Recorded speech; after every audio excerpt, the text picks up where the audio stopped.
Hi, and welcome to Encore. I'm Connor. I'm Catherine. I'm Jordan. And today, team, we are going to discuss, as part of our year in review, our favourite musical moment of 2018. Ooh. I'm going to kick the ball off. Mine was Six the Musical at West End Live. Why?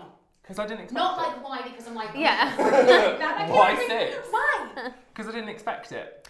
You did say that, didn't you? I was obsessed because I was at West End Live to watch all the other big West End shows that was there. I was there with all my fans and all my friends. Not fans of me, as in like my fellow West End fans. And they came out on stage and they came out in like general mufti civvy clothes. And I was like, what's going on? And it starts very much like Chicago, doesn't it? It's very much like the Cell Block Tango, where it's divorced, beheaded, died. And I was obsessed when they started. And I'm not gonna lie, my favourite part was the green sleeves sort of like club mix halfway through. So yeah, I loved it. And I left West End Live. I did all the Googling about Six, realised it was coming to the Arts Theatre, and I was hooked. Absolutely hooked, and was so excited when I did. Have you seen it yet? No. That's my goal. If you've watched all 3 episodes, that was my goal for 2019. I think that's one of the beautiful things about musicals is quite a few musicals I've seen this year. It's the ones that I've gone, oh, not what I expected. Yeah. And I really enjoy that. Don't get me wrong, I love it when you obsess about a show and you're so excited when it comes here and it's exactly what you want it to be. But also those little curveball moments. Yes. Yeah. I really like Six. Yeah. We've said it through. Catherine, you weren't here, but I know. I've seen it 3 times, and I'm a fangirl. You are a fangirl. I have no shame. None. But what was nice as well, it's the opening number and it doesn't ruin the show either. Like it really sets the show up. You get a little bit about each character. You get the idea about the twist and how it's going to be a revamp.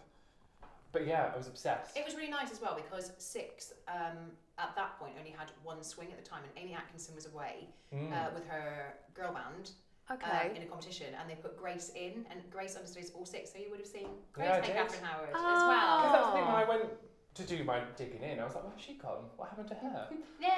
But yeah, she's the swing. Understood it's all 6 girls, or she's just wow. continuing the tour and understanding all 6 girls. Yeah. Brilliant, obsessed. We've still got to have a great range though to cover them all. Oh god, yeah. To bring something different to each of the characters. And they're all based on like a different person as well. So like Anne Boleyn is based on like Lily Allen. Yeah. Oh, that's really and cool. like Catherine Howard is based on Ariana Grande. Yeah. And so they're all very very different, like stylistically, song wise. Like they run together great, but they're all stylistically quite different.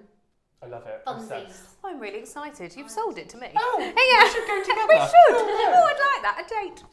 So what was yours? Third wheel. You've seen it 3 times and I've got all the merch. Yeah. I haven't got the merch yet. I'm going We back can for pick you merch. up some. I can click and collect. Click and collect. What was yours, Catherine? I think mine was Heather's.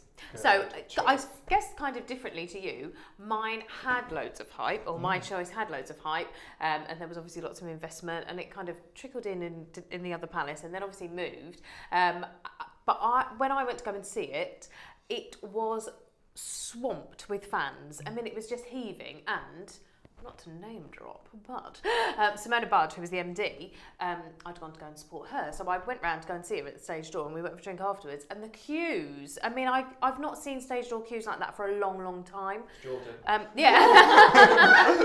It wasn't me this time, I promise. But I just thought the atmosphere, and I must admit I am a little bit in love with Jamie Moscado. Perfect casting. What's Jamie's song in the second act? Oh, The big... Meant to Be Yours, where it's like bang, bang, bang. Yes! The best version I've ever heard of that. And there's obviously lots of covers on YouTube of people doing it, and like rep and cabaret nights. Yeah. But that was brilliant. I was obsessed. I went to the first preview at the other palace because everyone's like, Heather's has come to London, and I was like, cool, I don't really know anything about Heather's. Me neither. And then... I did, don't worry. There's one of us here that was obsessed. So like, loads of people were like, are you going? And I was like, well, she's booked the first preview, because it's probably the only day we can go. Luckily we could go. Went, and I was like, oh my gosh, this is like mega. I had never seen an audience react like that in my life. And I am all up for theatre bringing in a new generation of fans and a new generation. So whatever is getting young people into theatre, I genuinely don't mind what it is, as long as they are interested in the world of theatre. It just brings them something new, and I thought Heather did that this year. I really do think. I thought it was actually quite clever the way it had quite a cross-generational appeal as well, because I bumped into one of the agents, and weirdly, this particular agent, I'd been to youth music together, so she was a few years older than me, and she was like, "Do you not remember the film?" And I was like, "No, definitely not."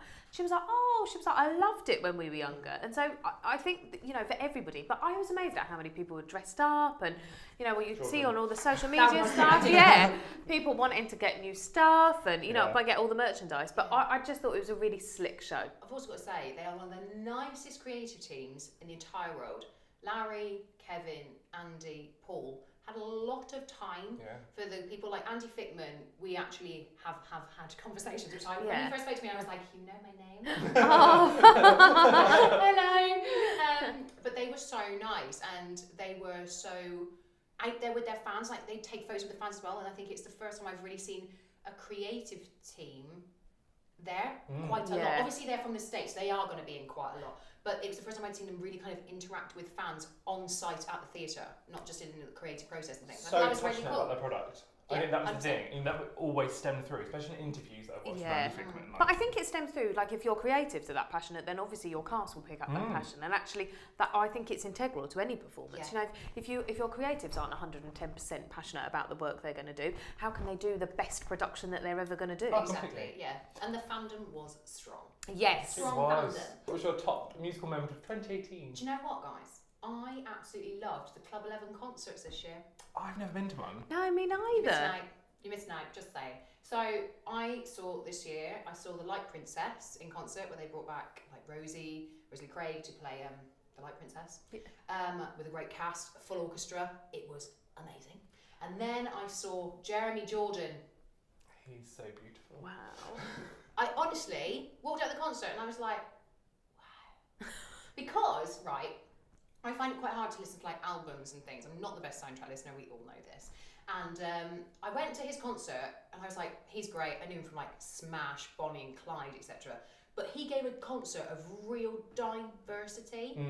And his MD, Ben, is an absolute queen of arrangement. Like, let's be honest, you don't expect Jeremy Jordan to crack out Under the Sea. Yeah. And I was like, that arrangement was great. It was like new arrangements, current arrangements, and what I liked about Jeremy Jordan as a person on stage, he was very chill with his audience. And if he was doing Shmuel from Last 5 Years, he got the words wrong, he was like, starting again. And it was just like, I love that. He was like, got it wrong, guys, sorry. And it was like, but it was cool, and people just liked that about me. I think it made him quite real. Yeah, and relatable. It's that honesty, isn't it? And that's what you want to have that connection. Love that, because they haven't come to see Jeremy Jordan as so and so. They come to see Jeremy Jordan. Yeah. And then I saw Shoshana Bean. I would have loved to have seen her live. I saw her like 3 rows from the front, and I was just like, wow. And our friend is an absolute fangirl of Shoshana, and she was like, if you don't go, I'm going to cry. And so we went up, and it was incredible. Like, it was nuts. Like, her fandom is insane. I'm there. I should have gone, but I went to her first London concert when it was at the Ambassadors Theatre, and it was when she just released Superhero. So she came over and did a few empty numbers, Superhero, and then a few jazz standards, and it was brilliant. Oh, really? I was probably like 16, 17. But she is amazing. Oh, wow. Like, that girl's voice is like insane. Yeah. And I think Club 11 are doing a really great job, because Cadogan Hall is a really nice space for one. Never been. It always looks... Oh, it's beautiful. It's amazing. And like when they do it, they like uplight it really beautifully, and they always, like, it's not just a concert. It's like a full orchestrated MD amazing event where it is an event. And I think Club 11 are doing that really well, because like Chita Rivera's coming over this year. Laura Benanti's they've just announced. Laura Michelle Kelly. Like, there's a lot to come this year, so I am excited to be at all of them. I really want to see Laura Michelle Kelly. Yes. So I never saw her as Mary Poppins, but I did see her in Lord of the Rings.